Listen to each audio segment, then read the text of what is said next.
Dan bagi mengetahui isu-isu lain yang dibahaskan di Parlimen, kita bersama wartawan Nabiha Hamid yang berada di lokasi. Silakan Biha.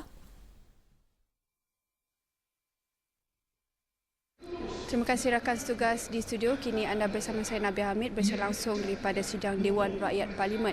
Dan hari ini saya bersama dengan Menteri Timbalan Perdana Menteri iaitu Datuk Razali Ibrahim ingin mengulas mengenai beberapa yang telah dibahaskan di dalam sidang Dewan mengenai dengan penurunan peratusan daripada laporan Badan Bebas Antarabangsa Transparency International yang dikatakan telah menurun daripada 49 mata kepada 39 mata, 49 mata kepada 31 mata pada 2013. Dan Datuk Razali mungkin boleh jelaskan sedikit kekicauan yang berada di dalam sidang Dewan Rakyat tadi.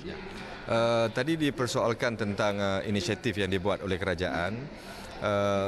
Perkara ini telah pun dibangkitkan sebelum daripada soalan tadi. Mereka bertanya tentang kerisauan penurunan indeks transparansi dalam negara kita dari segi corruption yang dibuat oleh TI Malaysia chapter.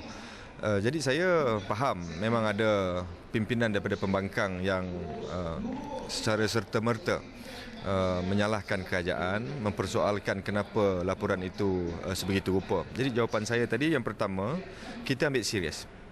Walaupun kita tahu laporan itu dibuat dengan hanya mengambil kira 1,000 orang responden sahaja. Dalam keadaan biasa patut diketepikan. Tapi kita tidak, kita ambil pandangan 1,000 orang ini pun yang menunjukkan sedikit penurunan daripada 49 kepada 31% tentang kepercayaan mereka terhadap usaha kerajaan memerangi rasuah. Tetapi dalam laporan yang sama yang dikeluarkan pada 9 Julai turut menyatakan tentang bahawa hanya 3% daripada responden tadi yang mengalami perlakuan rasuah. Dan kita berada dalam kumpulan terbaik bersama dengan Australia dan jauh lebih baik daripada banyak negara jiran. Malah kita lebih baik daripada UK dan US. Saya bukan makna kita mesti berbangga pula. Tetapi sekurang-kurangnya itu memberi rasangan bahawa rakyat kita yang terdedah dalam perlakuan rasuah itu sebenarnya kecil.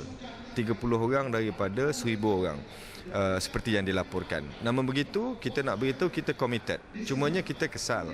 Kenapa perkara persepsi itu dibesar-besarkan oleh pemimpin pembangkang dalam negara, tetapi perkara yang hakikat, yang baik dalam laporan tersebut tidak dikongsi bersama rakyat. Jadi saya ambil kesempatan di Dewan Rakyat tadi untuk beritahu Malaysia merupakan negara dalam kumpulan terbaik daripada 9 band dalam penyertaan rakyat secara fizikal dalam aktiviti rasuah.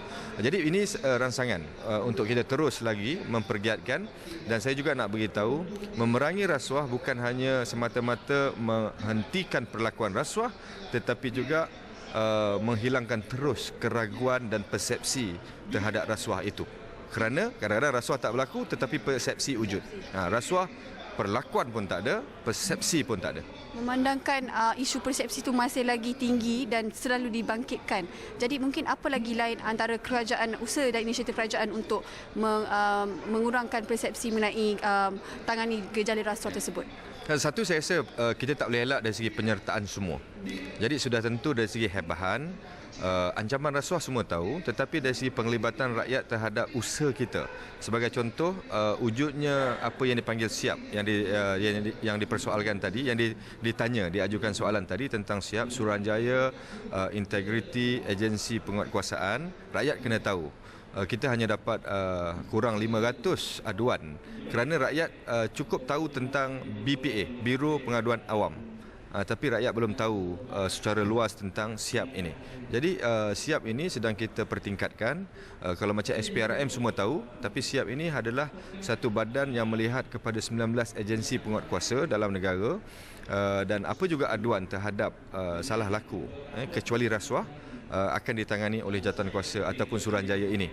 Berbanding dengan Biro Pengaduan Awam yang melibatkan tentang urusan perkhidmatan, masalah perkhidmatan, tetapi ini tentang penguatkuasaan, dan kita nak tingkatkan integriti supaya persepsi itu tidak lagi menular dalam negara, bahawa kita sebenarnya bersungguh-sungguh untuk meningkatkan integriti kita dan juga memerangi rasuah.